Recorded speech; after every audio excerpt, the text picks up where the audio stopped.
Amazing facts India సమర్పించు దానియేలు మరియు ప్రకటన ప్రవచనముల ధ్యానములకు మిమ్మల్ని అందరినీ మరొకసారి హృదయపూర్వకంగా ఆహ్వానిస్తున్నాను. ఈ రాత్రి మనకున్న అంశము అంతరిక్షములో బ్రహ్మాండమైన పట్టణము.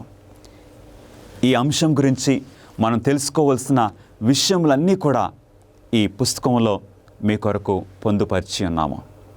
ఈ పుస్తకాన్ని మీరు పొందాలంటే ఉచితంగా మీరు పొందాలంటే ఈ నంబర్కి ఫోన్ చేయండి, మీకు మేము అందిస్తాము. లేక ఆ వెబ్సైట్ విజిట్ చేయండి. మీ చేతుల్లో ఈ పుస్తకము ఉచితంగా పెట్టాలని మేము ఆశపడుతూ ఉన్నాము. ఈ ప్రాముఖ్యమైన అంశంలోనికి మనం వెళ్ళక ముందు ప్రార్థన చేసుకుని వాక్యంలోకి వెళ్దాం. మహాపరిశుద్ధుడా, మీకే స్తుతులు స్తోత్రములు. మాతో మాట్లాడమని, మీ పరిశుద్ధాత్మను మాకు బోధకునిగా అనుగ్రహించమని, ఈ వాక్య పరిచర్య ద్వారా మా ప్రభువును మీ ప్రియకుమారుడైన యేసుక్రీస్తు వారు మహింపరచబడినట్లు నడిపించుకోమని యేసు నామములో అడిగి వేడుకొంచున్నాము తండ్రి, ఆమెన్. అంతరిక్షములో బ్రహ్మాండమైన పట్టణము. సొలొమోను రాజు చాలా చక్కటి జ్ఞానము కలిగిన రాజు. మొదటి రాజులు 3వ అధ్యాయము 5వ వచనములో, గిబియోనులో యెహోవా రాత్రివేళ స్వప్నమందు సొలొమోనుకు ప్రత్యక్షమై, నేను నీకు దేనినిచ్చుట నీకిష్టమో దానిని అడుగుమని దేవుడు ఆయనతో సెలవీయగా, ఏం కావాలో దేవుడు కోరుకోమని సొలొమోనుకి సెలవిచ్చినప్పుడు సొలొమోను రాజు ఎంతో వినయముతో దేవుణ్ణి జ్ఞానం కోసం అడిగాడు. ప్రభువా, నీ సేవకుడైన దావీదు స్థానంలో ఈ ప్రజలను పరిపాలన చేయటానికి నాకు ఈ అవకాశం ఇచ్చావు, కాబట్టి నీ ప్రజలను పరిపాలన చేయటానికి నాకు కావలసిన జ్ఞానమును ఇమ్మని దేవుడిని అడిగినప్పుడు దేవుడు ఆ ఆలోచనకు, ఆ కోరికకు ఎంతో ఆనందించి దేవుడు ఈ సొలొమోను రాజుకు అడిగిన జ్ఞానము కంటే గొప్ప విషయములు, జ్ఞానముతో పాటు ఆయనకు రాజ్యములో అవసరమైన ప్రతీది కూడా జయమును, ఆరోగ్యమును, సమస్తమును దేవుడు అనుగ్రహించారు. అందుకు సొలొమోను రాజు పాలన కాలంలో యెరూషలేము యొక్క పరిస్థితి సస్యశ్యామలంగా, గోల్డెన్ ఏజ్గా దేవుని బిడ్డల చరిత్రలో మనం చూస్తూ ఉన్నాము. మొదటి రాజులు 10వ అధ్యాయములో దేవుని వాక్యము ఈ విధంగా సెలవిస్తుంది. మొదటి రాజులు 10వ అధ్యాయంలో ఎంతోమంది రాజులు, రాణిలు సొలొమోను యొక్క జ్ఞానం గురించి విని, సొలొమోను యొక్క గొప్పతనం గురించి తెలుసుకొని ఇక యెరూషలేముకు ప్రయాణం చేసి వచ్చారు. అందులో ప్రాముఖ్యంగా షేబా దేశపు రాణి గురించి దేవుని వాక్యము సెలవిస్తుంది. ఈ షేబా దేశపు రాణి సొలొమోనును దర్శించింది. యెరూషలేమును దర్శించి అవన్నీ కూడా చూసి గమనించి ఆశ్చర్యపోయి ఆమె ఏమంటుందో తెలుసా? ఆమె సాక్ష్యము మొదటి రాజులు 10వ అధ్యాయము 6-7 వచనములు.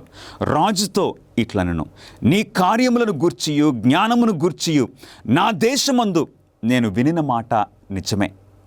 అయినను నేను వచ్చి కన్నులారా చూడక మునుపు ఆ మాటలను నమ్మకయుంటిని.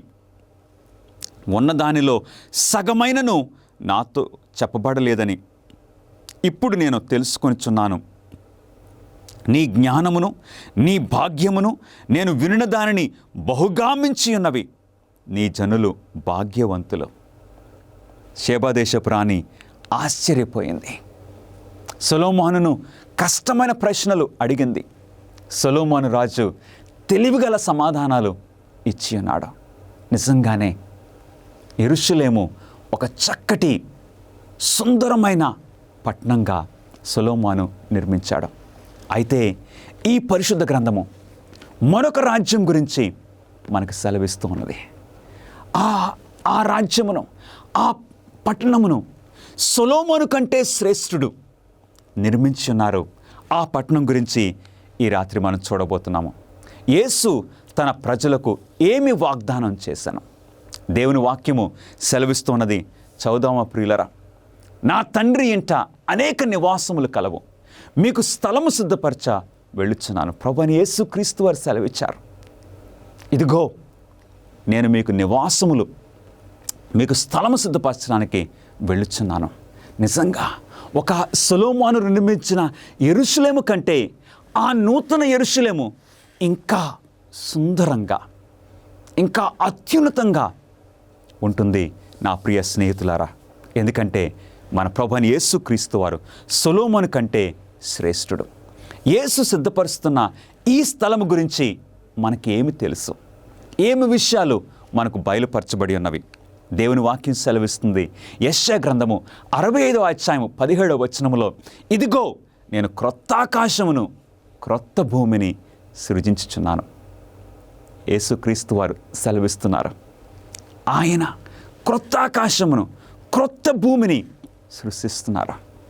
ఏంటి ఈ భూమి, ఈ ఆకాశము, ఈ అంతరిక్షము పరిస్థితి ఏమైపోయింది? కల్మషం అయిపోయింది, పాడైపోయింది. అందుకు దేవుడు క్రొత్త ఆకాశమును క్రొత్త భూమిని సృష్టిస్తున్నారని దేవుని వాక్యం సెలవిస్తుంది. హెబ్రీయులకు రాసిన పత్రిక 11వ అధ్యాయము 16వ వచనములో, ఏలయనగా ఆయన వారి కొరకు ఒక పట్టణము సిద్ధపరిచి ఉన్నాడు. అవును ప్రియులరా, మన పితరులు, పాత నిబంధనలో మన పితరులు, క్రొత్త నిబంధనలో మన పితరులు, వారు ఎదురు చూశారు దేవుడు ఏర్పాటు చేసిన ఆ పట్టణం కొరకు. అవును, ఆయన వాగ్దానం చేసిన ఆ అత్యున్నతమైన, ఆ గ్లోరియస్, ఆ మహిమవంతమైన ఆ పట్టణమును దేవుడు సిద్ధపరుస్తూ ఉన్నారు. టైమ్ మ్యాగజైన్లో ఇటీవల ఒక టైమ్ మ్యాగజైన్ ఆర్టికల్ ఈ విధంగా వచ్చింది. Does heaven exist? పరలోకము నిజంగా ఉన్నదా? సమాధానం ఏంటి ప్రియులరా? ఎందుకంటే ఈ మానవ కనుదృష్టికి ఆ పరలోక రాజ్యము, ఆ అత్యున్నతమైన రాజ్యము కనబట్టలేదు కాబట్టి అది ఉన్నదా లేదా అనే ఆలోచనలు ఎన్నో వస్తూ ఉన్నాయి, ప్రశ్నలు కలుగుతూ ఉన్నాయి. కానీ ఈరోజు మానవ ఆలోచనలు కాదు మనకు కావాల్సింది, మానవ యొక్క దృష్టి కాదు మనకు కావాల్సింది. అసలు దేవుని వాక్యము ఆ పట్టణం గురించి, ఆ పరలోక రాజ్యం గురించి ఏమి సెలవిస్తుందో మనం చూడబోతున్నాం. మత్తయి సువార్త 5వ అధ్యాయము 5వ వచనములో, సాత్వికులు ధన్యులు, వారు భూలోకమును స్వతంత్రించుకొందురని దేవుని వాక్యం సెలవిస్తుంది. అవును, వారు భూలోకమునంటే ఈ భూమిని కాదు. ఈ భూమి కలుషితమైపోయింది, పాపంతో నిండిపోయింది. దేవుడు క్రొత్త ఆకాశమును క్రొత్త భూమిని ఆయన సృజించినప్పుడు అట్టి చక్కటి ఆ ఉన్నతమైన ఆ పరిస్థితిలో సాత్వికులు భూలోకమును స్వతంత్రించుకుంటారని ప్రభువైన యేసుక్రీస్తు వారు సెలవిచ్చారు. ఆ పట్టణం గురించి దేవుని వాక్యము ఈ విషయాలు మనకు బయలుపరుస్తుంది. యెషయా గ్రంథము 65వ అధ్యాయము 21వ వచనములో, జనులు ఇండ్లు కట్టుకొని వాటిలో కాపురముందురు. హల్లెలూయా! ఆ పరిశుద్ధ పట్టణములో, ఆ అత్యున్నతమైన ఆ రాజ్యములో జనులు ఇల్లు కట్టుకొని వాటిలో కాపురముందురు. పరిశుద్ధ పట్టణం గురించి మనకి ఇంకా ఏమి తెలియచేయబడింది? దేవుని వాక్యము ఇంకేం విషయాలు మనకు తెలియజేస్తుందో దేవుని వాక్యంలో చూద్దాము. ఆ పట్టణం గురించి, దేవుడు నిర్మించే ఆ పరలోక పట్టణం గురించి ప్రకటన గ్రంథము 21వ అధ్యాయము 16వ వచనము ఈ విధంగా తెలియజేస్తుంది. ఆ పట్టణము చచ్చౌకమైనది, అంటే ఇంగ్లీషులో ఒక స్క్వేర్ అని పిలుస్తున్నాము. అంటే 4 వైపులా సమానమైనది, దాని పొడుగు దాని వెడల్పుతో సమానము. అతడు ఆ కొలకర్రతో పట్టణమును కొలవగా, ప్రకటన 21వ అధ్యాయం 16వ వచనము, దాని కొలత 750 కోసులైనది. దాని పొడుగును ఎత్తును వెడల్పును సమముగా ఉన్నది. గమనిస్తున్నారా ప్రియులరా? దేవుడు నిర్మించే, దేవుడు ఏ పట్టణమునకు శిల్పియు నిర్మాణకుడై ఉన్నాడో ఆ పట్టణము చచ్చౌకమైనది, ఒక స్క్వేర్. అంటే దాని కొలత ఎంతండి? సుమారు 2400 కిలోమీటర్లు. అంటే పొడుగు 2400 కిలోమీటర్లు, మరి వెడల్పు 2400 కిలోమీటర్లు, మరి ఎత్తు 2400 కిలోమీటర్లు. బాబా, ఎంత ఉన్నతంగా ఉంటుందో! చాలా ఆశ్చర్యము ప్రియులరా. ఈ భూమి మీద బబులోనును నిర్మించడానికి నెబుకద్నెజరు చాలా ప్రయాసపడ్డాడు. నెబుకద్నెజరు బబులోను పట్టణాన్ని చక్కగా నిర్మించాడు, చాలా సుందరంగా నిర్మించాడు. ఆర్కియాలజిస్ట్ మనకేం చెప్తున్నారంటే బబులోను పట్టణం కూడా చచ్చౌకమైనదని తెలియజేస్తున్నారు. ఎందుకంటే బబులోన్ని నెబుకద్నెజరు నిర్మించాడు.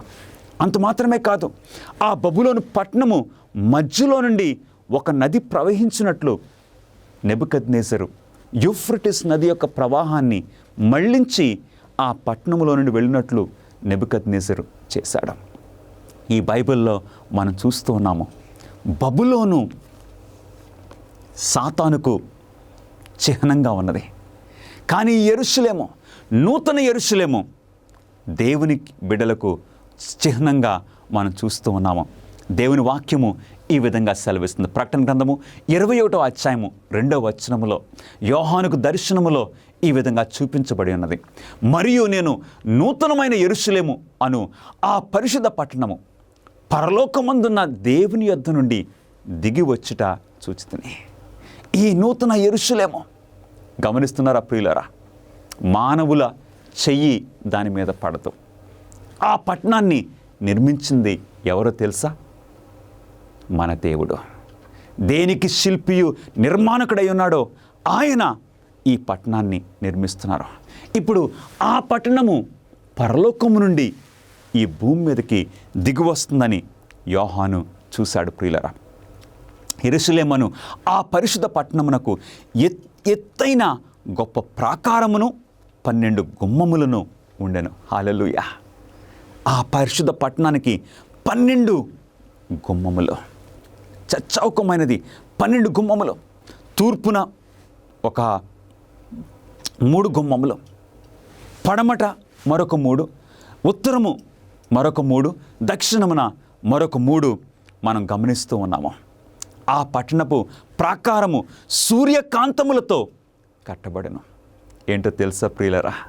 ఆ పట్టణము చక్కగా ఆ ప్రశస్తమైన వజ్రాలతో, ప్రశస్తమైన రాళ్లతో ఈ పట్టణము నిర్మించబడింది. ఎంత ఉన్నతంగా ఉంటుందో మనము ఊహించలేకపోతున్నాము నా ప్రియ సహోదరుడా, సహోదరి. ఎందుకంటే దేవుడు నిర్మిస్తూ ఉన్నాడు. అలాంటి పట్టణము ఇక్కడ మనం భూమి మీద ఎన్నడూ ఈ మానవ కన్నులు చూడలేదు. మరి ఆ పట్టణములో వీధులు ఉంటాయా? ప్రకటన గ్రంథము 21వ అధ్యాయము 21వ వచనములో అందరం చదువుదామండి. పట్టణపు రాజవీధి శుద్ధ సువర్ణమై ఉన్నది. ఆ పట్టణములో ఆ యొక్క వీధులు బంగారపు వీధులని దేవుని వాక్యం సెలవిస్తుంది. ఎంత అద్భుతం ప్రియులరా! ఇక్కడ మనము ఈరోజు ఈ పరిస్థితుల్లో బంగారము ఎంత విలువైంది. కాబట్టి ఆ బంగారము కొంచెం ధరించుకుని మేము ధనవంతులం అని చెప్పుకోవడానికి ఎంతోమంది ప్రయత్నం చేస్తూ ఉంటారు. కానీ ఆ పరలోక పట్టణములో బంగారము ఎక్కడుంటుందంటండి? మన కాళ్ళ క్రింద. హల్లెలూయా! బంగారపు వీధులు, దేవుడు శుద్ధ సువర్ణమైతో చేయబడిన వీధుల మీద దేవుడు మనల్ని నడిపించాలని ఆశపడుతున్నారు. నిజంగానే ఆ పట్టణము సొలొమోను కంటే శ్రేష్ఠుడు, సొలొమోను కంటే జ్ఞానుడు ఆయన మన ప్రభువైన యేసుక్రీస్తు వారు నిర్మించిన ఆ పట్టణపు నీరు మరియు ఆహార సరఫరా గురించి బైబిలు ఏమి చెప్పుచున్నది? ఆ పట్టణములో నీటి గురించి దేవుని వాక్యము సెలవిస్తుంది. ప్రకటన గ్రంథము 22వ అధ్యాయము 1-2 వచనములలో, స్ఫటికం వలె మెరియునట్టి జీవజలముల నది ఆ దూత నాకు చూపెను. హల్లెలూయా! ఆ పట్టణపు మధ్యలో నుండి ఒక చక్కటి నది ప్రవహిస్తుంది. ఆ నది పేరేం పేరండి? జీవజలముల నది. చక్కటి స్ఫటికం వలె మెరియునట్టి ఒక నది. ఇక ఆ నది ఇక కల్మషము లేదు. అలాంటి నదులు మనం భారతదేశంలో చూడలేదు. మురికి నదులను మనం చూస్తూ ఉంటాము. కానీ ఈ నది జీవజలముల నది. ఆ నదిని యోహాను చూస్తున్నప్పుడు ఆ నది ప్రక్కన ఏం చూశారండి? ఆ నది యొక్క ఈవలను ఆవలను జీవవృక్షం ఉండెను. అది నెల నెలకు ఫలించుచు 12 కాపులు కాయను. ఇది చాలా చాలా ఆశ్చర్యంగా ఉన్నది. ఒక చెట్టు, ఆ జీవవృక్షము, ట్రీ ఆఫ్ లైఫ్, అది నెలకి ఒక కాపు కాస్తుంది. ఎంత ఆశ్చర్యము! అలాంటిది మనము ఊహించలేం ప్రియులరా. అలాంటి చెట్లు ఈ భూమి మీద మనం గమనించలేకపోతూ ఉన్నాము. ఆ వృక్షం యొక్క ఆకులు జనములను స్వస్థపరచుటకై వినియోగించిన, అంటే ఆ చెట్టులో ఇక స్వస్థత ఉన్నది. ఎందుకంటే జీవవృక్షము, ఆ చెట్టు యొక్క పండ్లు మనకు జీవాన్ని ప్రసాదిస్తున్నాయి. గమనిస్తున్నారా? Tree of life. ఆది కాండములో మన ఆదిమ తల్లిదండ్రులను దేవుడు సృష్టించినప్పుడు చక్కగా ఏదెను తోటలో దేవుడు ఆదమవులను పెట్టారు. ఏదెను తోటలో పెట్టిన తర్వాత ఆ ఏదెను తోటలో జీవవృక్షం ఉన్నది. మన ఆదిమ తల్లిదండ్రులు పాపం చేసిన తర్వాత దేవుడు ఆ తోటలో నుండి ఎందుకు పంపించారో తెలుసా? అక్కడ జీవవృక్షం ఉన్నది. మానవుడు పాపం చేసిన తర్వాత ఇప్పుడు ఈ పండు తింటే ఇక పాపములో నిలిచిపోయే స్థితి వస్తుంది. అందు గురించి మనము ఆ భాగ్యము పోగొట్టుకున్న మానవులంగా. కానీ ప్రకటన గ్రంథము 2వ అధ్యాయములో దేవుడు మనకు తెలియజేస్తూ ఉన్నారు, మరలా నీకు దేవుని యొక్క పరదైసులో ఉన్న ఆ జీవవృక్షము యొక్క ఫలము తినే ఆ భాగ్యము మనకిస్తానని దేవుడు సెలవిస్తున్నారు. అందుగురించే నా ప్రియ సహోదరుడా, సహోదరి, ఆ పరలోక పట్టణం గురించి దేవుడు ఈరోజు మనకు చక్కగా బయలుపరుస్తున్నారు. ఆ పట్టణం గురించి నేను చదువుతూ ఉంటే నాకు ఆశ కలుగుతుంది. నీ హృదయంలో కూడా ఆ పట్టణంలో ప్రవేశించాలనే ఆశ నీకు కలుగుతుందా ప్రియ సహోదరుడా, సహోదరి? ఈ భూమి మీద నివసించుట కంటే పరలోకములో నివసించుట ఎట్లు భిన్నంగా ఉంటున్నాం. అవును, ఈ భూమి మీద జీవితము, పరలోకములో జీవితము ఎలాగుంటుంది? అసలు కంపారిజనే ఉండదు. ఎందుకో తెలుసా? యెషయా గ్రంథము 35వ అధ్యాయము 5వ వచనములో దేవుని వాక్యం సెలవిస్తుంది. అందరం చదువుదామండి. గ్రుడ్డివారి కన్నులు తెరవబడును. అక్కడ గ్రుడ్డివారు ఉండరు. గ్రుడ్డితనము ఏమాత్రం ఉండదు. ఒక రోజున నేను రోడ్డు దాటుచూ ఉన్నప్పుడు ఒక గ్రుడ్డి వ్యక్తి ఆ రోడ్డు దాటుతుంటే ఎంత దుఃఖం అనిపించింది, ఎంత బాధ అనిపించింది. వెంటనే నాకు ఈ వాక్యం జ్ఞాపకం వచ్చింది. నాకు అనిపించింది నా హృదయంలో, నా సహోదరుడా, బహు త్వరలో యేసుక్రీస్తు వారు రాబోతున్నారు. ఆ పరలోక పట్టణంలోనికి మనం వెళ్ళబోతున్నాము. అక్కడ గ్రుడ్డితనము ఏమాత్రము ఉండదు. ప్రతి ఒక్కరికి చక్కటి దృష్టి, చక్కటి కనుదృష్టి ప్రతి ఒక్కరికి ఉంటుంది. ఈ భూలోకంలో నేను కళ్ళజాలు వాడవలసి వస్తుంది. ఎందుకంటే ఈ కనుదృష్టి తగ్గిపోతూ ఉన్నది. కానీ పరలోక రాజ్యంలో దేవుడు మనందరికీ కూడా చక్కటి తేట మంచి దృష్టిని మనకు అనుగ్రహించబోతున్నారు. ఈ చిత్రంలో ఒక చెట్టు కనపడుతుంది చూడండి. ఈ చెట్టును ఏం పేరు పిలుస్తున్నారంటే బౌబాబ్ ట్రీ. ఒకసారి చెప్పండి నాతో పాటు, బౌబాబ్ ట్రీ. ఈ చెట్టు ఆఫ్రికాలో, అలాగే ఆస్ట్రేలియాలో మరియు మడగాస్కర్ ఈ ప్రాంతాల్లో ఈ చెట్టు కనపడుతుంది. దీని ప్రత్యేకత ఏంటి? చాలా ఎత్తుగా ఉంటుంది, చాలా పెద్దగా ఉంటుంది ఈ చెట్టు. ఈ బౌబాబ్ చెట్టును చాలామంది ఏమంటారో తెలుసండి, ఇది ట్రీ ఆఫ్ లైఫ్ అని పిలుస్తారు. ఎందుకు దీనిని ట్రీ ఆఫ్ లైఫ్ అని పిలుస్తున్నారు? ఆ చెట్టు యొక్క ఆ ట్రంక్, ఆ మొద్దు ఉన్నది చూడండి, చాలా చాలా స్పాంజీగా ఉంటుంది. ఇక వర్షాలు ఎక్కువ ఉన్నప్పుడు ఆ చెట్టు నీళ్లను పీల్చుకుంటుంది. కొన్ని వేల లీటర్ల నీళ్లను పీల్చుకొని ఇక చక్కగా ఇప్పుడు నీళ్లు లేని సమయంలో ఆ చెట్టు దగ్గర నీళ్లు దొరుకుతున్నాయి జంతువులకు, మనుషులకు. ఎందుకంటే ఆ నీళ్లను ఆ విధంగా స్టోర్ చేస్తుంది. ఈ చెట్టు ఇచ్చే ఆ పండ్లు, దానిని మంకీ బ్రెడ్ అని పిలుస్తారు. అంటే చాలా చక్కగా, ఎంతో ఈ వైటమిన్ సి ఎక్కువగా ఉన్న ఆ పండ్లు, చాలా చాలా రుచికరమైన ఆ పండ్లు. తర్వాత ఆ చెట్లో ఆకులు గమనించండి. ఆ ఆకులు తోటకూరలాగా మనం వండుకుంటే అవి కాల్షియం ఇలాంటి మినరల్స్లో చాలా ఎక్కువగా ఉన్నాయి. అంత మాత్రమే కాదు, ఆ చెట్టు యొక్క ఆ బెరడు, బయటకున్న ఆ చెక్కను ప్రజలు చేపలు చేసుకోవటానికి, అలాగే పేపర్ చేయటానికి, దుస్తులు చేయడానికి, ఇంకా టీ కూడా కాసుకోవడానికి ఉపయోగపడుతుంది. అంటే ఈ చెట్టు ప్రతి భాగము కూడా మానవులకి ఉపయోగకరంగా ఉంటుంది. కేవలము ఆహారానికి మాత్రమే కాదు, తర్వాత మనకి వస్త్రాలు ఇవ్వడం మాత్రమే కాదు, ఈ చెట్టు చాలా పెద్దగా ఉంటుంది కాబట్టి జంతువులు అందులోకి వెళ్ళి అందులో ఒక వసతిగా చేసుకోవడానికి జంతువులకేంటి, మానవులకేంటి ఒక చక్కగా ఉంటుంది.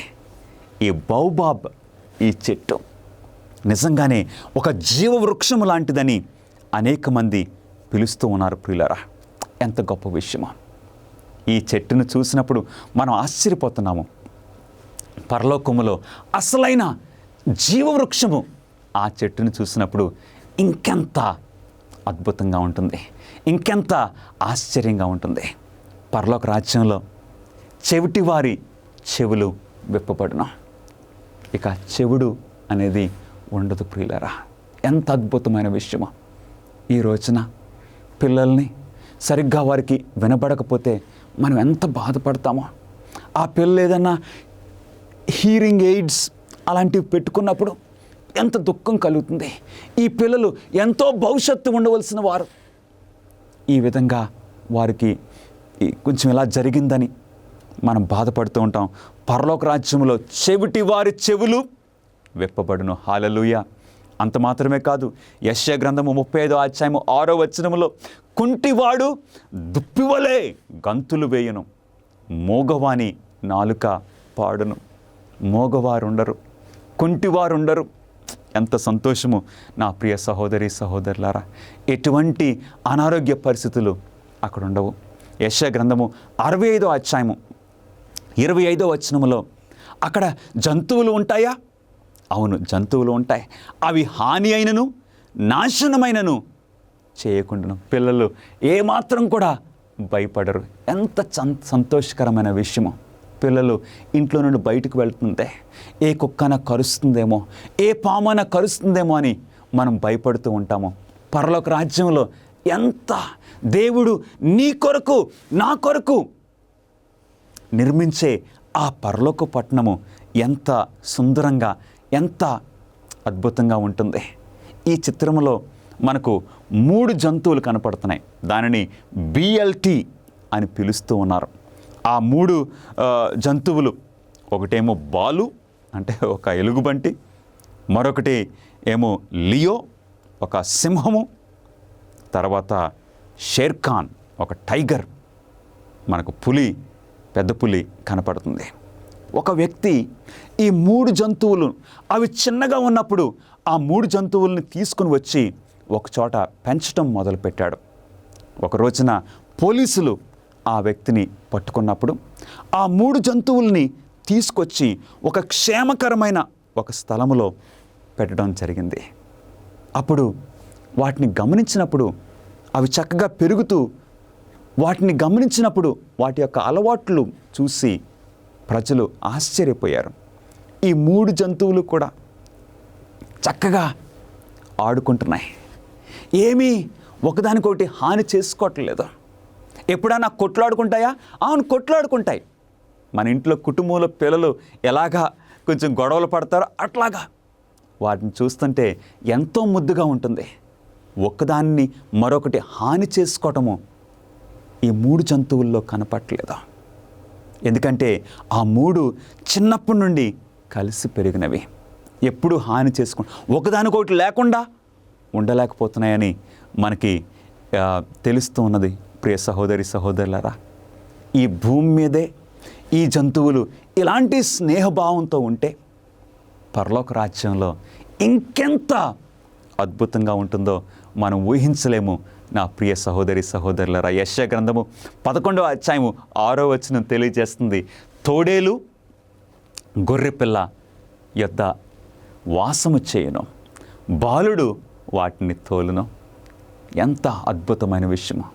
తోడేలు గొర్రెపిల్లలు కలిసి ఉండటము, సింహము గొర్రెపిల్లలు కలిసి నివాసం చేయటము, పరలోక రాజ్యము ఎంత ఎంత ఉన్నతంగా ఉంటుందో మనం గమనిస్తున్నాము. అడవి ఉల్లసించి కస్తూరి పుష్పము వలె పూయెను. అక్కడ పుష్పములు ఎంత ఎంత అందంగా ఉంటాయి. అంత మాత్రమే కాదు, దేవుని యొక్క వాక్యం సెలవిస్తుంది. ఒకసారి చదువుదామండి. యెషయా గ్రంథము 33వ అధ్యాయము 24వ వచనములో, నాకు దేహములో బాగులేదని అందులో నివసించువాడు ఎవడును అన్నాడు. నాకు ఈరోజు బాగాలేదు, నాకు నడుము నొప్పి వస్తుంది, లేక నాకు మెడ నొప్పి వస్తుంది అని ఎవ్వరూ కూడా చెప్పరు ప్రియులరా. అందరూ కూడా ఆ పరలోక రాజ్యంలో సంపూర్ణమైన మంచి ఆరోగ్యము అనుభవిస్తారు. ఎంత గొప్ప విషయమో! No sickness, no disease, no corona virus. అందరూ కూడా మంచి ఆరోగ్యంతో పరలోక రాజ్యంలో జీవిస్తారు. ప్రకటన గ్రంథము 21వ అధ్యాయము 4వ వచనములో ఈ మాటలు రాయబడినవి, మరణము ఇక ఉండదు. హల్లెలూయా! దుఃఖమైనను ఏడ్పైనను ఇక ఏమాత్రము ఉండవు. అలాంటి పట్టణము, అలాంటి రాజ్యము దేవుడు నీ కొరకు నా కొరకు సిద్ధపరుస్తున్నారా. ఈ భూమి మనకు శాశ్వతం కాదు, ఈ లోకం కాదు శాశ్వతము అసలు కాదు. మన వారసత్వము పరలోకములో ఉన్నది. ఆ దేశం దేవుడు మన కొరకు సిద్ధపరిచి ఉంచారు. విచ్ఛిన్నమైపోయినటువంటి ప్రపంచంలో దేవుని యొక్క ప్రణాళిక ప్రవచనాల ద్వారా మీరు తెలుసుకోవాలని కోరుతూ ఉన్నారా? ఆచరణాత్మకమైనటువంటి గొప్ప సవాళ్లను మీరు ఎదుర్కోవాలనుకుంటే మిమ్మల్ని ఉత్సాహపరుస్తున్నాం. అమేజింగ్ ఫ్యాక్ట్స్ వారు బైబిల్ చదువుకునేటువంటి గైడ్స్ మీ కొరకు 27 పుస్తకాలను మీకు అనుగ్రహిస్తున్నారు. అద్భుతమైనటువంటి గ్రాఫిక్స్ ద్వారా మీరు అర్థం చేసుకోవడానికి నేరుగా మీకు సమాధానం దయచేస్తూ ఉన్నారు. ప్రతి చదువుకునేటువంటి ఈ గైడ్ ద్వారా బైబిల్లో సరైన సమాధానం గ్రహించుకోగలరు. మీ జీవితంలోని ప్రాముఖ్యమైన ప్రశ్నలకు సమాధానం ఇస్తుంది. ఏ విధంగా మీరు సంబంధాన్ని పెంచుకోగలరు, ప్రభువైన యేసుక్రీస్తు వారు ఎప్పుడు రాబోతూ ఉన్నాడు, ఇంకా ఎన్నో విషయాలను తెలుసుకోవచ్చు. భవిష్యత్తులో ఈ యొక్క విలువైన విషయాన్ని కోల్పోకండి. మీ జీవితాన్ని రూపాంతరపరుస్తూ ఉన్నాయి అమేజింగ్ ఫ్యాక్ట్స్ వారు ఇచ్చేటువంటి బైబిల్ చదువుకునే పుస్తకం. ఇవి మీకు ఇంగ్లీష్ లోను, హిందీ, తమిళ్, తెలుగులో మీకు లభిస్తూ ఉన్నాయి. వేచి ఉండకండి, వెంటనే మీ యొక్క స్టడీ గైడ్స్ ను ఇప్పుడే ఆర్డర్ చేయండి. AFTV.in అనేటువంటి మా వెబ్సైట్ ని సంప్రదించి వెంటనే పొందండి. పరిశుద్ధులు ఎటువంటి శరీరములు కలిగి ఉందురు? ఆ పరలోక రాజ్యంలో దేవుని బిడ్డలు ఎలాంటి శరీరములు కలిగి ఉంటారు? ఫిలిప్పీలకు రాసిన పత్రిక 3వ అధ్యాయము 20-21 వచనాల్లో ప్రభువైన యేసుక్రీస్తు మన దీన శరీరమును తన మహిమ గల శరీరమునకు సమరూపము గలదానిగా మార్చున. ఈ శరీరము, ఈ దీన శరీరము, ఈ చీకిపోయే బలహీనమైన ఈ శరీరమును దేవుడు ఏం చేయబోతున్నారో తెలుసండి? మహిమ శరీరముగా చేయబోతున్నారు. హల్లెలూయా! ఎందుకంటే ఆయన సృష్టికర్త కాబట్టి ఆయన మనకు మహిమ శరీరములు అనుగ్రహించగలరని దేవుని వాక్యం సెలవిస్తుంది. యేసుని శరీరము నిజమైనదా లేక ఆయన ఒక భూతమా? మన ప్రభువైన యేసుక్రీస్తు వారు ఈ భూమి మీద 33.5 సంవత్సరాలు జీవించారు. ఈ 33.5 సంవత్సరాలు జీవించినప్పుడు ఆయన సిలువపై మరణించిన తర్వాత, ఆయన పునరుద్ధానుడై లేచిన తర్వాత ప్రభువైన యేసుక్రీస్తు వారు ఎలాంటి శరీరమును కలిగి ఉన్నారు? దేవుని వాక్యం సెలవిస్తుంది. లూకా సువార్త 24వ అధ్యాయము 39వ వచనము ఈ విధంగా సెలవిస్తుంది.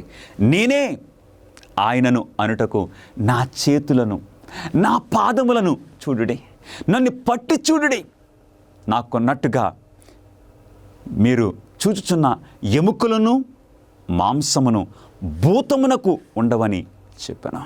అవును ప్రియులరా, మన ప్రభువైన యేసుక్రీస్తు వారు పునరుద్ధానం అయిన తర్వాత రక్త మాంసములు ఆయన కలిగి ఉన్నారు. అంటే పరలోక రాజ్యములో మనం కూడా అలాంటి మహిమ శరీరము కలిగి ఉంటాము. గమనిస్తున్నారా ప్రియులారా? ఎంత గొప్ప విషయమో! ప్రోత్సాహమునిచ్చే ఏ ఇతర వాగ్దానము లేఖనములో కనుగొనబడి ఉన్నది. ఇంకెలాంటి వాగ్దానములు ఉన్నాయో మనం చూద్దాము. అపోస్తల కార్యములు 3వ అధ్యాయము 20వ వచనంలో మీ కొరకు నియమించిన క్రీస్తు యేసును ఆయన పంపునట్లును అన్నిటికీ కుదురుబాటు కాలములు వచ్చినవని అంతవరకు యేసు పరలోక నివాసి అయి ఉండుట ఆవశ్యకము. అంటే ఈ వాక్యమును బట్టి మనం గ్రహించేది ఏంటో తెలుసా? దేవుడు సమస్తము ఒక ప్రణాళికతో నడిపిస్తున్నారు. యేసుక్రీస్తు వారిని ఈ భూమి మీదకు కరెక్ట్గా దేవుడు ఉద్దేశించిన ఆ సమయాలకి దేవుడు ఆ ప్రవచనముల నెరవేర్పుగా ఈ భూమి మీదకి పంపించారు. యేసుక్రీస్తు వారు మన కొరకు తన ప్రాణాన్ని సిలువపై అర్పించారు. ఇప్పుడు ప్రభువైన యేసుక్రీస్తు వారు రెండవ రాకడ కూడా కరెక్ట్గా దేవుడు ఉద్దేశించిన ఆ కాలమున జరగబోతుంది. ప్రియులరా, దేవుణ్ణి వెంబడించే బిడ్డలు ప్రకటన గ్రంథము 14వ అధ్యాయము 4వ వచనం ప్రకారంగా గొర్రెపిల్ల ఎక్కడికి పోవునో అక్కడికెల్లా ఆయనను వెంబడింతురు. దేవుని ప్రజలు, అవును, క్రీస్తును వెంబడించేవారు. ఇక క్రీస్తును వెంబడించడమే వారి ప్రధాన ధ్యేయంగా ఎంచుకొని క్రీస్తును వారు వెంబడిస్తున్నారు. ఇప్పుడున్న జీవితం యొక్క విచారకరమైన లేక బాధాకరమైన జ్ఞాపకాలు పరలోకములో ప్రజలను ఇబ్బంది లేక కలవరపెడతాయా? అవునండి, ఈ భూమి మీద మనకెన్నో విషయాలు జ్ఞాపకం వచ్చినప్పుడు వెంటనే దుఃఖం వస్తుంది. ఏదో జ్ఞాపకం చేసుకుని కన్నీరు కారుతుంది. అవునండి, కొన్ని మనకు జరిగిన ఆ చేదైన విషాదకరమైన విషయాలు జ్ఞాపకం వచ్చినప్పుడు మన మూడ్ మారిపోతుంది. మరి పరలోక రాజ్యంలో కూడా అలాంటి జ్ఞాపకాలు, అలాంటి చేదైన విషయాలు మన జ్ఞాపకానికి వస్తాయా? దేవుని వాక్యము ఏమి సెలవిస్తుంది?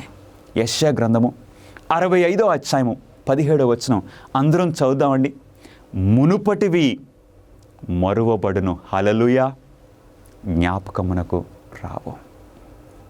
ఈ భూమి మీద ఎన్నో చేదైన విషయాలు, అవును, మనల్ని భయపెట్టే విషయాలు, మనల్ని బాధ పెట్టే విషయాలు, మనకి అవమానం కలిగించిన విషయాలు మునుపటివి మరువబడును, జ్ఞాపకమునకు రావు. ఆ పరలోక పట్టణంలో మనం జీవించినప్పుడు ఇక ఈ పాపపు పరిస్థితులు ఏమీ కూడా మనకు జ్ఞాపకం రావని దేవుని వాక్యము మనకి సెలవిస్తుంది. దేవుని క్రొత్త రాజ్యములో భూప్రజలు ఒకరినొకరు గుర్తుపట్టుదురా? చాలా మంచి ప్రశ్న. అనేక మంది ఈ ప్రశ్న కలిగి ఉన్నాము. మరి దేవుని వాక్యము ఏమి సమాధానం ఇస్తుంది? మనం పరలోక రాజ్యంలో ఒకరినొకరు గుర్తుపట్టుకోగలుగుతామా? మన కుటుంబ సభ్యులను మనం గుర్తుపట్టగలమా? మన స్నేహితులను గుర్తుపట్టగలమా? దేవుని వాక్యము ఏమి సమాధానం ఇస్తుంది? కొరింథీయులకు రాసిన మొదటి పత్రిక 13వ అధ్యాయము 12వ వచనములో, అప్పుడు నేను పూర్తిగా ఎరుగబడిన ప్రకారము పూర్తిగా ఎరుగుదును. అంటే ఏంటో తెలుసా ప్రియులరా? మనము పరలోక రాజ్యములో దేవుడు మనకు మహిమ శరీరంలో ఇవ్వబోతున్నారు. ఇక అక్కడ మన దృష్టి, మన చూపు, మన పరిస్థితి అంతా కూడా చాలా ఉన్నతమైన స్థితిలో ఉంటుంది. గమనిస్తున్నారా? ఆ పరిస్థితుల్లో ఒకరినొకరు గుర్తుపట్టగలుగుతామా? ఖచ్చితంగా మనం గుర్తుపట్టగలుగుతున్నాం. ఎందుకంటే అక్కడ దేవుడు మనకిచ్చే ఈ తెలివి ఇంకా ఎక్కువగా ఉంటుంది. మన మనసులు గ్రహించే శక్తి ఇంకా ఎక్కువ అవుతుంది. ఆ పరిస్థితుల్లో మనం ఖచ్చితంగా ఒకరినొకరం గుర్తుపట్టగలుగుతాం. ఎందుకంటే ప్రభువైన యేసుక్రీస్తు వారు ఆయన పునరుద్ధానం అయిన తర్వాత శిష్యులు ఆయనను గుర్తుపట్టారా? ఖచ్చితంగా గుర్తుపట్టారు. కాబట్టి ఒకరినొకరము పరలోక రాజ్యంలో మనం గుర్తుపట్టకపోతున్నాము. ఎంత సంతోషకరమైన విషయమో! పరలోక రాజ్యంలో మనం గుర్తుపట్టే శక్తి ఇంకా ఎక్కువ అవుతుంది. గమనిస్తున్నారా ప్రియులరా? రాబోవు ఆయన రాజ్యమునకు సంబంధించి ఆశ్చర్యకరమైన ఏ ఇతర వాగ్దానములు దేవుడు ఇచ్చను? దేవుని వాక్యము ఏమి సెలవిస్తుంది? యెషయా గ్రంథము 35వ అధ్యాయము 9-10 వచనములు, యెహోవా విమోచించిన వారు పాటలు పాడుచు తిరిగి సియోనుకు వచ్చెదరు, వారు ఆనంద సంతోషములు గలవారై వచ్చెదరు. దేవుని వాక్యం సెలవిస్తుంది, వారు పాటలు పాడుచు సంతోషముతో ఆనంద సంతోషములు గలవారై వారు వచ్చెదరు. ఎంత సంతోషకరంగా ఉంటుంది అంటే, దేవుని సన్నిధిలో ఇక నిశ్చింతగా దేవుని బిడ్డలు కీర్తనలు పాడుచు తండ్రి దేవుణ్ణి ముఖాముఖిగా చూస్తూ, ఆ ఆనందము ఇంత అంత కాదు, నేనైతే వర్ణించలేను. ప్రియ సహోదరుడా, సహోదరి, దేవుని వాక్యం ఏం సెలవిస్తుంది? అక్కడ దేవుని సముఖములో నిత్యము సుఖములు కలవు. ఈ భూమి మీద కొంచెం సేపు మనము మంచిగా నిశ్చింతగా ఉండాలి అని అనుకున్నప్పుడు సడన్గా ఏదో జ్ఞాపకం వస్తుంది. ఎప్పుడో జరిగిన విషయము సడన్గా జ్ఞాపకం వస్తుంది. మూడ్ మారిపోతుంది. ఆ సంతోషము ఎగిరిపోతుంది. కానీ నిత్యము సుఖములు కలవు. ఎందుకంటే ఆ పరలోక రాజ్యంలో పాపము ఉండదు, సాతానుడు ఉండడు, ఈ శోధనలు ఉండవు, ఈ మోసములు ఉండవు. అలాంటి రాజ్యము దేవుడు నీ కొరకు, నా కొరకు సిద్ధపరుస్తున్నారు ప్రియులరా. మరి అక్కడ యవనస్తులకు ఆనందం ఉంటుందా? సంతోషం ఉంటుందా? జకరియా గ్రంథము 8వ అధ్యాయము 5వ వచనము, ఆ పట్టణపు వీధులు ఆటలాడు మగపిల్లలతోనూ ఆడపిల్లలతోనూ నిండి ఉండును. ఇక్కడున్న ఆనందం కంటే అక్కడున్న ఆనందము చాలా ఉన్నతంగా ఉంటుంది ప్రియులరా. ఇక ఇక్కడ ఈ వీధుల్లో, మన పట్టణాల్లో పిల్లలు బయటకు వెళ్తే మరలా ఇంటికి వచ్చే వరకు మన గుండె కొట్టుకుంటూ ఉంటుంది. కానీ అక్కడ పిల్లలు నిశ్చింతగా సంతోషంతో వారు ఆటలాడుచు ఆనందిస్తూ ఉంటారని దేవుని వాక్యము మనకు సెలవిస్తుంది. యెషయా గ్రంథము 40వ అధ్యాయం 30వ వచనములో, వారు అలయక పరిగెత్తుదురు, సమస్యలక నడిచిపోదురు. ఇక అలసట ఉండదు, సమస్యలు పోవటము అస్సలు ఉండదు. గమనిస్తున్నారా ప్రియులరా? ఇలాంటి విషయాలు నీవు ఎప్పుడైనా ఊహించావా? మన ఊహకు మించిన ఆ పట్టణము దేవుడు నీ కొరకు, నా కొరకు, క్రీస్తు యొక్క రక్తము చేత కడగబడిన దేవుని బిడ్డల కొరకు దేవుడు సిద్ధపరుస్తున్న ఆ చక్కటి పట్టణము. యెషయా 40:31లో వారు పక్షిరాజు వలె రెక్కలు చాపి పైకి ఎగురుదురు. అవును, పరలోక రాజ్యంలో దూతలు ఏ విధంగా ప్రయాణం చేస్తారో, దూతలు రెక్కలు చాపి ఎగురుతారు. అవును ప్రియులరా, అంటే స్పీడ్. మరి పరిశుద్ధులు కూడా ఎక్కడికి వెళ్ళాలన్నా సరే దేవుడు మనకిచ్చే ఆ ప్రయాణ సౌఖ్యము ఏంటో తెలుసండి, వెలుగు కంటే ఇంకా స్పీడ్గా ప్రయాణం చేసే భాగ్యము దేవుడు ఆయన ప్రజలకు ఇవ్వబోతున్నారు. వారు పక్షిరాజు వలె రెక్కలు చాపి పైకి ఎగురుదురు.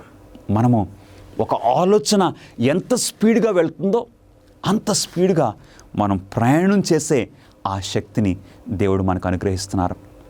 12వ ప్రశ్న, దేవుని క్రొత్త రాజ్యమును మనము నోటి మాటలతో తగినట్టుగా వర్ణించగలమా? దేవుని వాక్యం ఏమి సెలవిస్తుంది? కొరింథీయులకు రాసిన మొదటి పత్రిక 2వ అధ్యాయము 9వ వచనములో దేవుడు తన్ను ప్రేమించు వారి కొరకు ఏవి సిద్ధపరచనో అవి ఏంటండి? కంటికి కనపడలేదు, చెవికి వినబడలేదు, మనుష్య హృదయమునకు గోచరము కాలేదు. అంటే ఏంటో తెలుసా?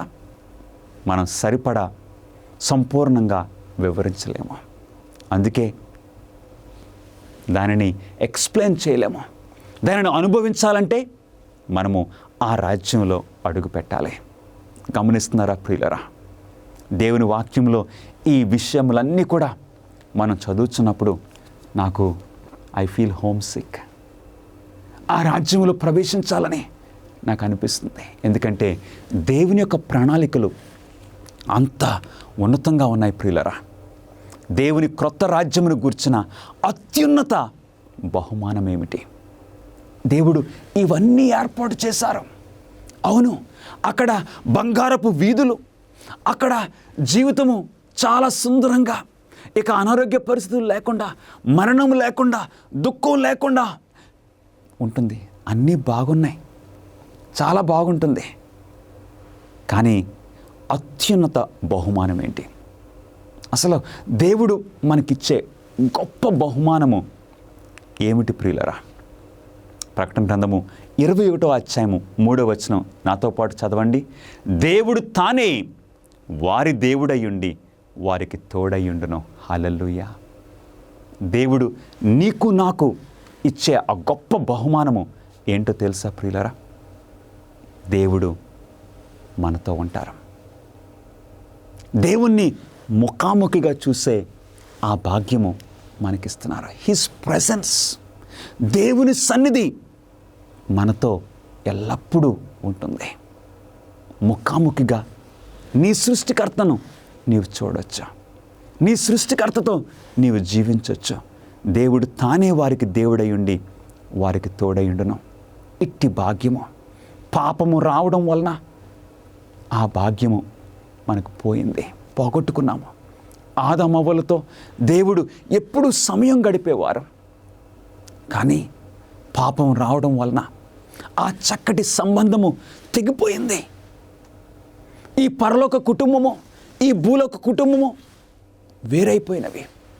కానీ ఆ పరలోక పట్టణంలో దేవుడు తానే వారికి దేవుడయ్యుండి వారికి తోడయ్యుండును. మన తండ్రిగా, మన సృష్టికర్తగా, మన రక్షకుడిగా ప్రభువైన యేసుక్రీస్తు వారిని మనం ముఖాముఖిగా చూడబోతున్నాము. దేవుని పరలోక రాజ్యము నుండి ప్రజలను బహిష్కరించేదేంటి అంటే, పరలోక రాజ్యం నుండి మనల్ని దూరంగా ఉంచేది ఏదన్నా ఉన్నదా? ఉన్నది ప్రియులరా. అది వాస్తవము. అదేంటో మనం చూద్దాం. ప్రకటన గ్రంథము 21వ అధ్యాయము 27వ వచనము ఈ విధంగా సాక్ష్యమిస్తుంది.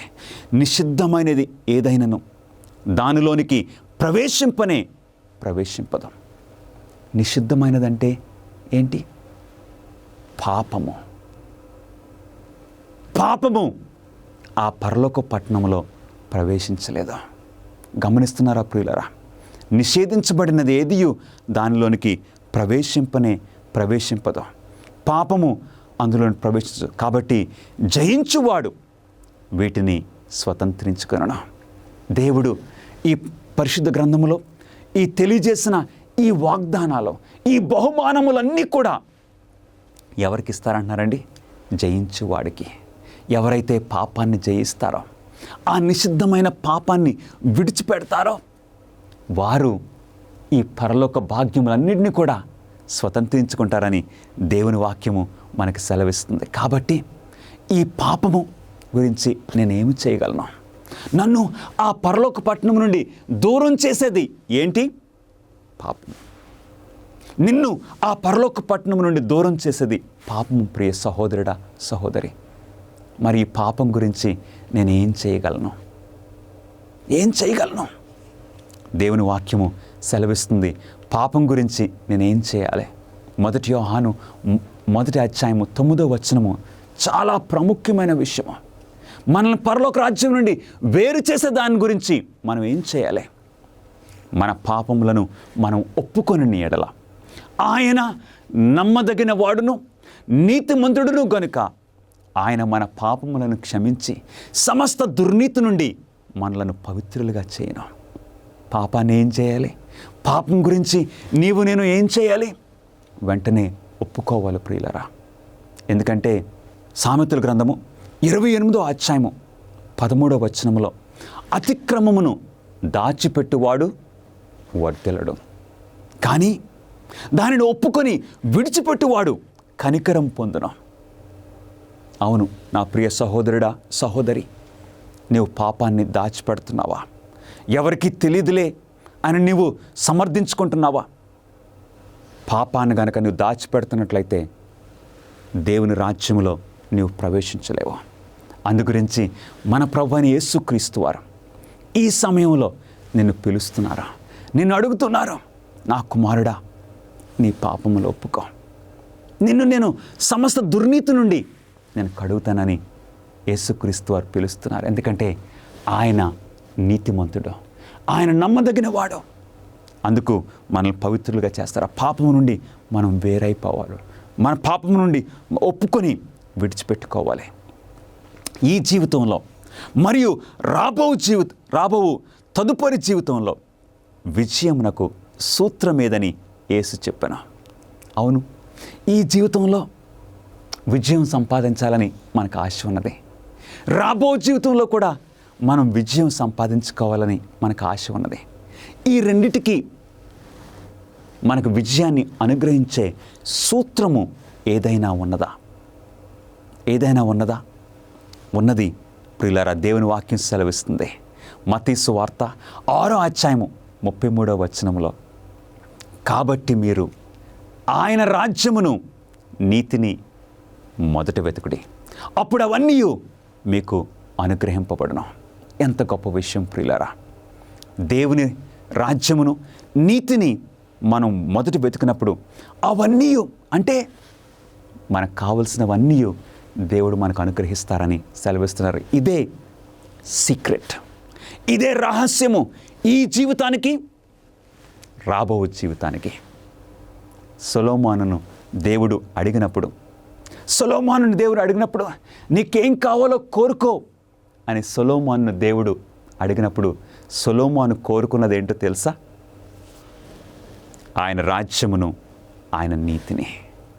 దేవా ఆ జ్ఞానమును నాకివ్వు అన్నప్పుడు దేవుడు ఏం చేశారండి? అవన్నీ, ఒక రాజుకు అవసరమైనవన్నీ దేవుడు అనుగ్రహించారు.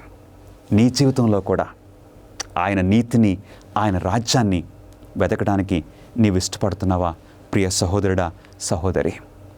దేవుని క్రొత్త రాజ్యములో స్థలమును గురించి నీకు హామీ ఉండినట్లు పాపము నుండి రక్షింపబడి పవిత్రపరచబడాలని నీవు కోరుకుంటున్నావా? అవును. నీ స్పందన ఏంటి ప్రియ సహోదరుడా, సహోదరి? ఈ పరిశుద్ధ గ్రంథము దేవుడు నీ కొరకు, నా కొరకు సృష్టించే ఆ గొప్ప రాజ్యములో నీవు నేను ఉండాలని దేవుడు ఏర్పాటు చేశారు, ఆయన ఉద్దేశించారు. ఆ రాజ్యంలో ప్రవేశించాలని నీవు కోరుకుంటున్నావా? 2వ ప్రపంచ యుద్ధం అప్పుడు సోలమన్ ఐలాండ్స్లో ఒక సామాన్యుడు, ఒక గ్రామస్తుడు చేపలు పట్టుకోవటానికి తన చిన్న పడవలో వెళ్ళాడు. ఒక మధ్యాహ్నం సమయం అందు. అప్పుడు రెండో ప్రపంచ యుద్ధం జరుగుతుంది. పెసిఫిక్ మహాసముద్రంలో ఇప్పుడు చేపలు పట్టుకుంటున్నాడు ఒక ప్రక్కన. అంతలో చూశాడు, ఆ దగ్గరలో ఒక వ్యక్తి ఎవరో మునిగిపోతున్నాడు ఆ పెసిఫిక్ మహాసముద్రంలో. వెంటనే ఈ చేపలు పట్టుకునే ఈయన దగ్గరకు వెళ్ళి ఆ వ్యక్తిని పైకి తీసుకుని తన చిన్న పడవలో ఆయన ప్రాణాన్ని రక్షించాడు. ఆ వ్యక్తి కొన్ని సంవత్సరాల తర్వాత అమెరికా దేశం యొక్క ప్రెసిడెంట్ అయ్యాడు. జనవరి 21వ తేదీ 1960వ సంవత్సరంలో జాన్ ఎఫ్ కెనడీ అమెరికా దేశానికి ప్రెసిడెంట్గా అవటానికి పట్టాభిషేకం చేసుకునే ఆ టైంలో ఆయనకు జ్ఞాపకం వచ్చింది. నేను రెండో ప్రపంచ యుద్ధం అప్పుడు సోలమన్ ఐలాండ్స్లో ఉన్నప్పుడు నేను అక్కడ మునిగిపోతుంటే ఒక వ్యక్తి నన్ను, నా ప్రాణాన్ని కాపాడాడే. ఆ వ్యక్తి, నా ప్రాణాన్ని కాపాడిన ఆ వ్యక్తి, నేను ఇదిగో ఈ దేశానికి ప్రెసిడెంట్గా అవుతున్న ఈ టైంలో గొప్ప గొప్ప వ్యక్తులు వస్తారు. వారితో పాటు నా ప్రాణాన్ని రక్షించిన ఆ వ్యక్తి పేరు బీకు గాసా. బీకు గాసా కూడా ఆ అతిథులతో ఉండాలని జాన్ ఎఫ్ కెనడీ ఉద్దేశించాడు. సోలమన్ ఐలాండ్స్ ప్రభుత్వానికి ఒక ఉత్తరం రాశాడు. మీరు బీకు గాసాను అమెరికా దేశానికి పంపించండి. నేను అన్ని ఏర్పాట్లు నేను చూసుకుంటాను, ఖర్చులన్నీ నేను భరిస్తాను, ఎందుకంటే ఆయన నా ప్రాణాన్ని రక్షించాడు. నా ప్రియ సహోదరుడా, సహోదరి, మన ప్రభు అయిన యేసుక్రీస్తు వారు నీ ప్రాణాన్ని, నా ప్రాణాన్ని రక్షించడం మాత్రమే కాదు, నీవు నేను ఆ పరలోకపు పట్టణములో జీవించడానికి అన్ని ఏర్పాట్లు, అన్ని సిద్ధపాట్లు ఆయన చేశారు. ఈ రోజున ఆ రాజ్యములో ప్రవేశించకుండా నిన్ను ఆప్ చేసేది ఏంటి? నీ రక్షకునితో నీవు నిత్యము జీవించకుండా నిన్ను వేరు చేసేది ఏంటి? ఈరోజు నీ జీవితాన్ని నీ రక్షకునికి సమర్పించుకోవడానికి నీవు ఇష్టపడుతున్నావా? అయితే ప్రార్థన చేసుకుందాం. మహాపరిశుద్ధుడా, మీకే స్తుతులు స్తోత్రములు. మా కొరకు మీ ప్రియకుమారుని రక్తము ద్వారా మమ్మల్ని విమోచించడం మాత్రమే కాకుండా ఇక నిత్యము నీతో జీవించినట్లు మాకు ఆ ఉన్నతమైన ఆ రాజ్యములో మాకు స్థానము, అన్ని ఏర్పాట్లు మీరు చేశారు. అందును బట్టి మీకు స్తోత్రములు. మా జీవితాల్ని మీకు సమర్పించుకుంటున్నాము, నడిపించమని యేసుక్రీస్తు నామంలో అడిగి వేడుకొంచున్నాము తండ్రి. Amen. God bless you, friends.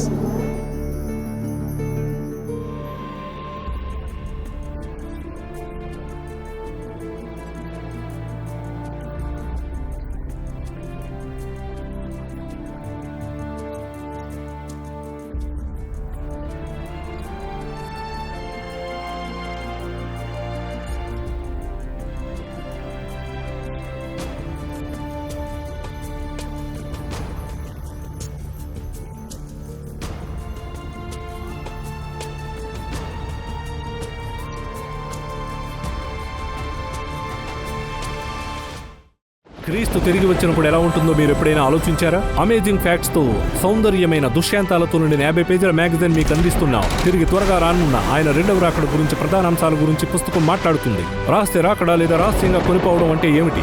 ఈ పుస్తకం తీర్పు గురించి, 1,44,000 మంది గురించి, వారు ఎవరు, ఇది 1000 ఏళ్ల గురించి, నూతనం చేయబడిన భూమి గురించి మాట్లాడుతుంది. ఈ పుస్తకంలో చక్కగా పొందుపరచబడ్డాయి. మీరు చదివి ధ్యానించి మీ స్నేహితులకు కూడా పంపండి. ఈ రోజే మీ కాపీని ఆర్డర్ చేయడానికి దర్శించండి bookstore.aftv.in.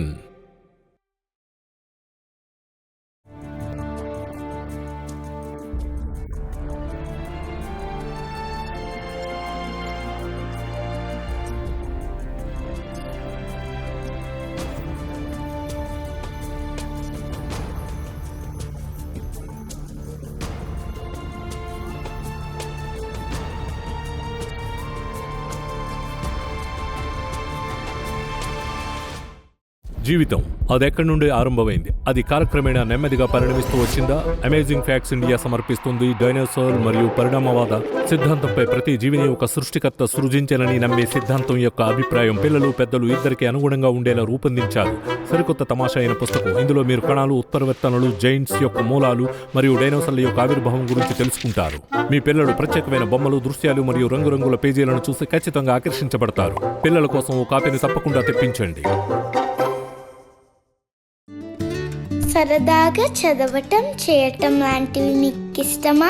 అమేజింగ్ ఫ్యాక్ట్స్ నుండి అమేజింగ్ అడ్వెంచర్ బైబిల్ గైడ్స్ చాలా సరదాగా ఉంటాయి. ఎందుకంటే మీరు బైబిల్ గురించి నిజంగా మంచి విషయాలు నేర్చుకుంటారు. ప్రతి పుస్తకం ఎంతో రంగురంగులుగా మరియు సరదా పజిల్స్ మరియు ప్రశ్నలతో నిండి ఉంటుంది. ఘట సర్పమును చంపుట, ఏకైక రక్షణ పడవ, సముద్రము గుండా ప్రయాణము మరియు సమాధుల మధ్య నుండి కేకలు వంటి 10 అద్భుతమైన ఈ పాఠాలు మిమ్మల్ని సాహసవంతమైన ప్రయాణానికి తీసుకువెళ్తాయి. నేను చాలా నేర్చుకున్నాను. ఇది ఇంగ్లీష్లో మాత్రమే అందుబాటులో ఉంటాయి. ఈ రోజే మీ తల్లిదండ్రులకు ఈ పూర్తి సెట్ ఆర్డర్ చేయమని చెప్పండి.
గత 50 సంవత్సరాలుగా అమేజింగ్ ఫ్యాక్ట్స్ వారు బైబిల్ సత్యాలను ప్రపంచవ్యాప్తంగా ప్రకటిస్తూ ఉన్నారు. యేసుక్రీస్తు వారు సెలవిచ్చిన మేరకు ప్రతి రాజ్యానికి సువార్త ప్రకటిస్తున్నాం.